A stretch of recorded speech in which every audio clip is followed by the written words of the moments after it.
जब दूसरों के धन को आप हड़प लेंगे तो महाभारत भी होगा और सर्वनाश भी होगा। तैयार रहिएगा। आप में से यदि कोई आपने किसी का धन हड़प लिया है तो सर्वनाश की तारीख बहुत नजदीक है। इसलिए मेहनत की कमाई खाओ साहब, बेईमानी की ना खाओ। दुर्योधन ने भी बेईमानी करके पांडवों का धन हड़पना चाहा, हड़प तो ना पाया। हड़पा तो 15 साल तक रख पाया, 15वें साल तो महाभारत हो गया, सर्वनाश हो गया। कौरवों के वंश में कोई पानी देने वाला नहीं बचा। आदमी लोभ लालच करता जरूर है पर समझता नहीं है कि इसका परिणाम गलत है। गलत का परिणाम तो गलत ही होगा ना, सही कैसे हो सकता है। इसलिए आप लोगों से मैं हाथ जोड़ के निवेदन करूं कि ईमानदारी की नमक रोटी खा लेना पर बेईमानी की संपत्ति की तरफ आंख उठाकर ना देखना। गलत तो गलत है। आज नहीं कल, कल नहीं परसों, परसों नहीं नरसों, आपके गलत का फल मिलकर रहेगा। अब बताओ दुर्योधन को दंड मिला कि नहीं मिला? महाभारत हुआ तो महाभारत क्यों हुआ? यदि पांडवों का भगवान कृष्ण शांति दूत बनकर आए, पांडवों से दुर्योधन से कहा पांडवों को रहने को 5 गांव दे दो, क्या दुर्योधन ने 5 गांव देना चाहा? इतना लालची था दुर्योधन कि पांडवों का सारा धन हड़प कर वो 5 गांव देना भी तैयार, देने को भी नहीं हुआ। कई आप भिंड में भी कुछ लोग ऐसे हैं जो अपने भाई की संपत्ति हड़प लेते हैं। साहब हड़प लोगे तो सर्वनाश होगा। इतिहास से सीखो, गलत ना करो। एक पिता के 2 बेटे हैं तो पिता की संपत्ति बराबर बराबर दोनों बेटों में बंटनी चाहिए। कुछ पिताजी अपने पास रख लें, जो सेवा करे उनको दें, वो सही है। पर एक को ही सारी देकर चले जाएं, दूसरे को कुछ ना मिले, ये तो फिर गलत हो गया कि नहीं? इसलिए आप जितने बूढ़े और आप जितने बूढ़े बैठे हैं, महाभारत किसकी गलती से हुआ? जोर से, महाभारत किसकी गलती से हुआ? बूढ़ों की गलती से। किसकी गलती से? बूढ़ों की गलती से। बूढ़े कौन थे? धृतराष्ट्र और पितामह। पितामह 2 थप्पड़ जमाते दुशासन को उसी समय। जमाना था कि नहीं?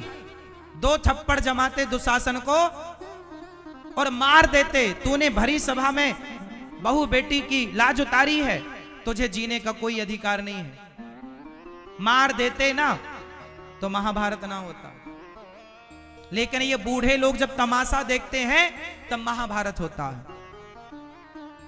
और याद रखना, जितने बूढ़े बैठे हैं कान खोलकर सुनिएगा, आपके काम की बात है।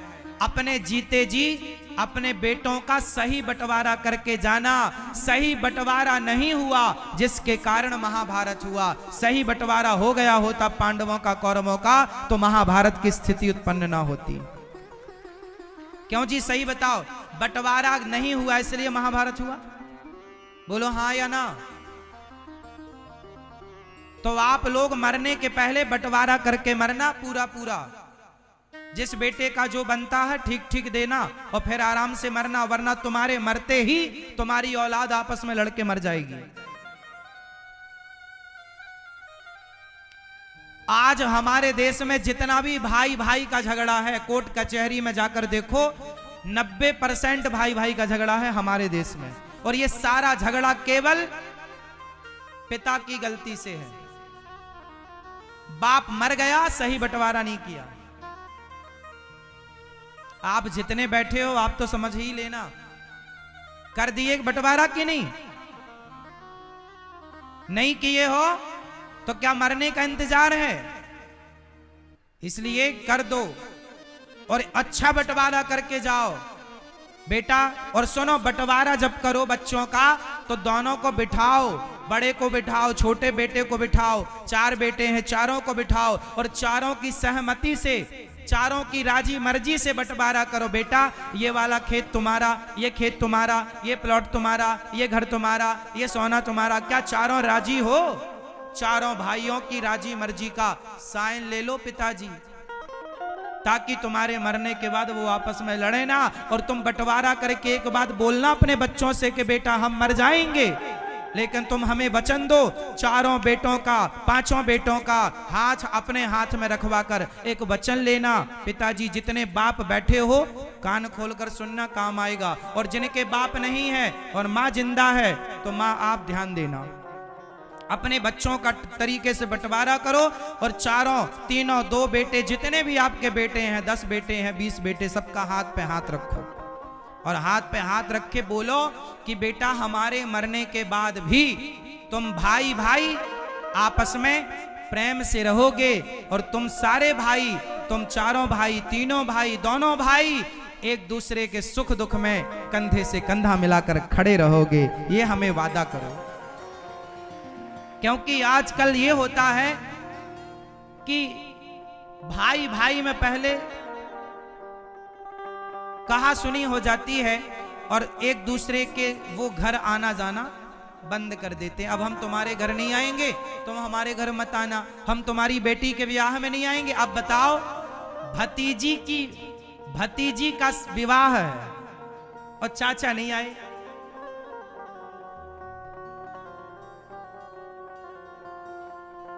इसलिए भतीजे का ब्याह है और बड़े पिताजी नहीं आए। अब बताओ क्या ये सही है? आपस में इतना झगड़ा सही है? तो आप लोगों से महाभारत की कथा के माध्यम से महाभारत की कथा सिखाती है कि आपस का बंटवारा सही हो तो महाभारत की क्यों। आप कितने लोग इस बात से सहमत हैं कि यदि सही बंटवारा होगा तो महाभारत नहीं होगा? क्योंकि लड़ाई की जड़ जमीन ही तो है, जड़ जोरू और जमीन, झगड़े की जड़ 3। चलो बताओ कितने लोग इस बात से सहमत हैं कि सही बंटवारा होगा तो कभी महाभारत नहीं होगा? हाथ उठाओ, कितने लोग सहमत हैं? आप सहमत हैं? सही बंटवारा होगा तो महाभारत नहीं होगा और भाई भाई प्रेम से रहेंगे। आज भाई भाई में झगड़ा होता है तो उसका जिम्मेदार बाप है। तुमने क्यों नहीं सुलह कराई?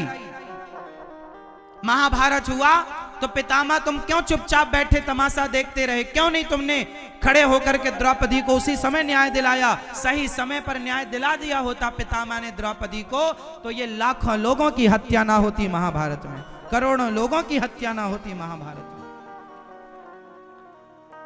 इसलिए सही वक्त पर सही निर्णय लेना सीखो, महाभारत सिखाता है। चलो, ये तो महाभारत की पहली सीख हमने ली।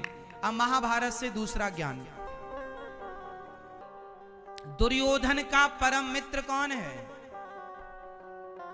जोर से, दुर्योधन के परम मित्र कौन है? जोर से, दानवीर, दानवीर कर्ण, दानवीर कर्ण। दुर्योधन के जिगरी दोस्त कौन है? कर्ण। अच्छा बताओ, कर्ण ने महाभारत में किसका साथ दिया था? जोर से, कर्ण ने महाभारत में किसका साथ दिया? दुर्योधन का साथ दिया। कर्ण ने महाभारत में दुर्योधन। अच्छा ये बताओ कि दुर्योधन का साथ कर्ण ने दिया तो कर्ण को दुर्योधन का साथ देना सही था या गलत था? जोर से, सही था कि गलत था? आप बताओ। सही था? सही था? आप कह रहे हैं सही था। मैया आप क्या कह रही हो? सही था या गलत था? अब कर्ण ने दुर्योधन का साथ देकर सही किया कि गलत किया? एक बार और कंफर्म कराओ, फिर हम आगे बात करें। सही किया, गलत किया? अब देखो, कुछ लोग कह रहे हैं सही किया, कुछ लोग कह रहे हैं गलत किया। अब इस पे हम लंबा प्रकाश डालते हैं कि वो सही था या गलत था। आपके साथ ये घटना घटेगी तो आप क्या करेंगे? अब यहाँ एक बहुत गहरी बात निकल कर आएगी, जरा समझने का प्रयास कीजिए। आपकी नजर शायद आज तक इस तरीके से नहीं पड़ी, आपने इस तरह से आज तक सोचा नहीं। आज मैं आपको मजबूर करूंगा इस तरह से सोचने के लिए। समझो, दुर्योधन ने सबसे पहले क्या किया कि कर्ण को अंग देश का राजा बना दिया। दुर्योधन की चाल, दुर्योधन ने सबसे पहले क्या चाल चली कि दुर्योधन ने कर्ण को अंग देश का एक छोटी सी जगह का राजा बना दिया। अब राजगद्दी मिल गई कर्ण को, तो धन पाकर के तो भैया जो आपको धन देगा आपको उसी का साथ देना पड़ेगा। जिसका नमक खाया है उसी की पत्तल चाटनी पड़ेगी। आज ना भिंड में आप किसी से पूछो क्यों भैया तुम शराब पीते हो, तो एक सज्जन हमें मिले, बोले महाराज जी वैसे तो हम शराब पीते नहीं हैं, लेकिन कभी कभी दोस्ती यारी में पी लेते हैं, एक दो पैक मार लेते हैं, ज्यादा रोज नहीं पीते हम रोज नहीं पीते, कभी कभी हम अपनी दोस्ती यारी में एक पैक दो पैक मार लेते हैं। हमने उनसे पूछा, अब बहुत ध्यान से सुनिएगा, हमने उनसे पूछा भैया जो आपको शराब पिला रहे हैं, जो आप कह रहे हो कि हमारी दोस्ती यारी में पी लेता हूं, तो आपके दोस्त आपको शराब पिला रहे हैं, तो जो अच्छा ये बताओ जो आपको शराब पिलाएं वो आपके दोस्त हैं? आप क्या कहते हैं कि हम तो शराब पीते नहीं हैं, दोस्ती यारी में पी लेते हैं। अरे भैया दोस्त की परिभाषा क्या है? जो आपको शराब पिलाएगा वो आपका दोस्त नहीं दुश्मन है, क्योंकि दुश्मन ही आपको गलत राह पर ले जाने की बात कहेगा। जो आपका दोस्त होगा वो तो ये कहेगा कि भाई मैं पीता हूं शराब, तू मत पीना, बर्बाद हो जाएगा। शराब पीने से आदमी बनता है कि बिगड़ता है? जोर से जोर से। तो जो दोस्त आपको शराब पिलाएं मतलब वो आपको बनाना चाह रहे हैं कि बिगाड़ना? तो जो आपको बिगाड़ना चाहें वो आपके दोस्त कैसे हो सकते हैं? पहली तो आपने ये गलती की कि दोस्तों को पहचानने में गलती कर दी। जो गलती आप लोग करते हो, गलत को दोस्त मान लेते हो, ऐसे ही कर्ण ने भी गलती की और गलत आदमी से दोस्ती कर ली। अरे भाई भूखे मर जाओ पर गलत आदमी से दोस्ती ना करो। गलत से दोस्ती करने का परिणाम अब सुनो। दुर्योधन से दोस्ती कर्ण ने कर तो ली, अब कर ली। अब कर्ण ने दुर्योधन के सुर पर सुर मिलाकर बातें की। जब द्रौपदी की साड़ी उतर रही थी तो दुर्योधन ने बोला, ए द्रौपदी तू आजा, मेरी इसके कपड़े उतार दो दुशासन और मेरी जंघा पर लाकर बिठाओ। अब देखो दुर्योधन अपनी भाभी से क्या कहता है कि तुम आकर मेरी जांघों पर बैठ जाओ। और तभी कर्ण ने क्या बोला था? कर्ण ने कहा, हाँ द्रौपदी तेरे तो 5 पति हैं, छठा मुझे बना ले। ये कौन बोल रहा है? जोर से। अब बताओ कर्ण जैसे समझदार लोगों के लिए क्या ऐसी भाषा शोभा देती है? पर कर्ण ने ऐसा क्यों बोला? क्योंकि आप जिसका नमक खाएंगे, आप अच्छे लोगों का अन्न खाएंगे तो आपकी बुद्धि अच्छी होगी, और आप गलत लोगों का संग करेंगे तो आपकी बुद्धि भ्रष्ट हो जाएगी। उसका परिणाम कर्ण है। दुर्योधन का साथ दोस्ती करने की क्या जरूरत थी? अब ऐसा तो फिर ऐसा है कि कोई आपको 1 लाख रुपए दे दे, जैसे दुर्योधन ने कर्ण को अंग देश का राजा बना दिया। अब मैं तुम्हें राजा तो बनाऊंगा पर बाकी बाद में तुम सारा मेरे साथ गलत काम करोगे। और दुर्योधन ने सारा गलत काम कर्ण से कराया। इसलिए एक चीज यहां आप ये सीखो कि भूखे हो तो साहब नमक रोटी खा लेना, पर किसी का एहसान मत लेना।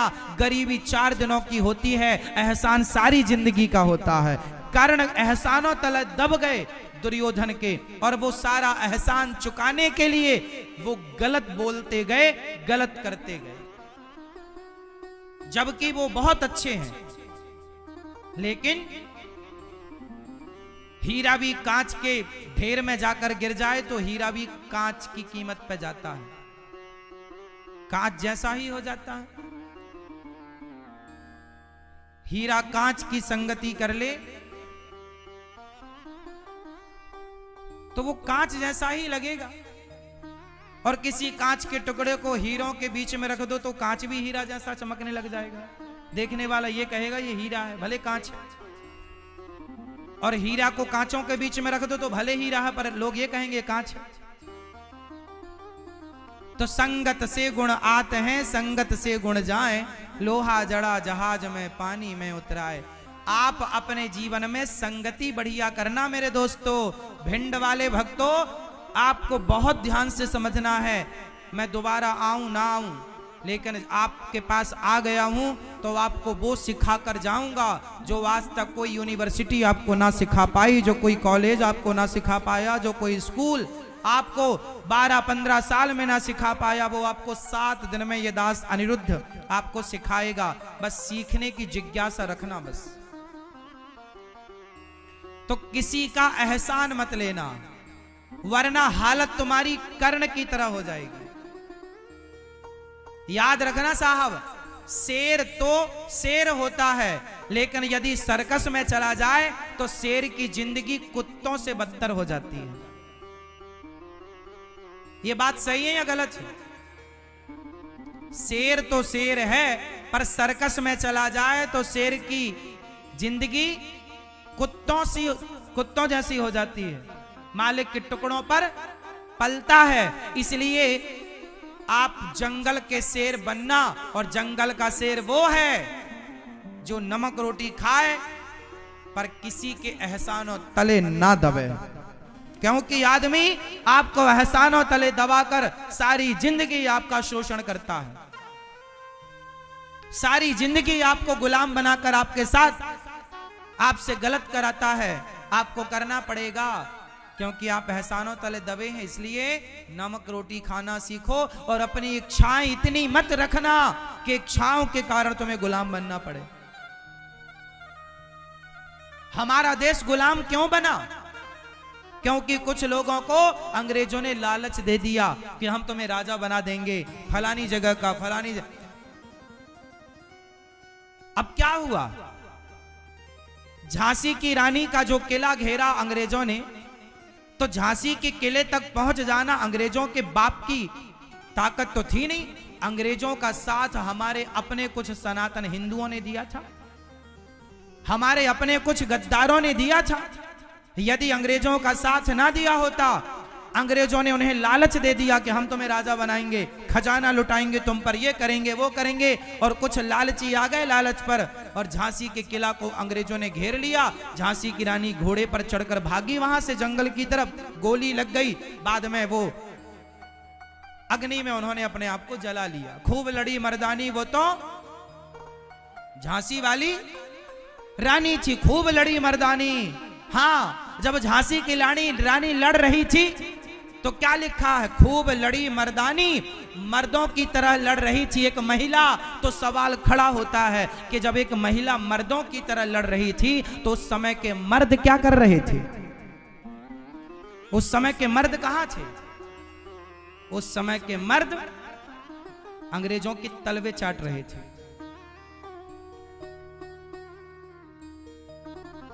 उस समय के मर्द क्या कर रहे थे? अंग्रेजों के तलवे चाट रहे थे। इसलिए वो महिला मर्दानों की तरह मर्दानगी दिखाती हुई लड़ गई अपने वतन, अपने देश के लिए।